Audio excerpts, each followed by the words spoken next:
minuto e mezzo si stazionava, poi il colpo di testa e poi dal secondo palo sbuca Giacomelli, palla davanti alla porta e si salva l'Arzignano Valchiampo, ma c'era Manotta, poi sotto porta Manotta e poi ancora Scoppa, anzi si tratta di Cinelli ha portato in vantaggio il Vicenza, 1-0 per i biancorossi.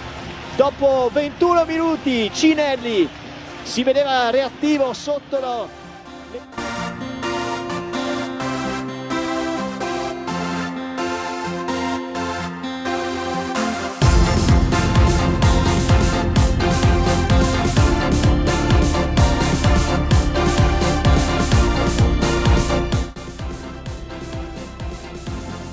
passa, attenzione sotto porta, è attento Tosi che adesso raddoppiato, ancora l'appoggio, palla dentro, colpo di testa, la parata di Tosi.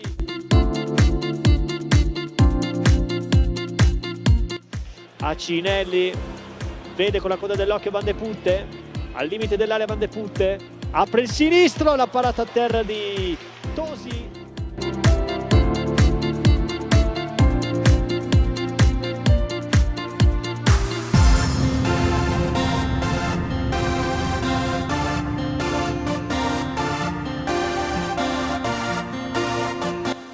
Carella per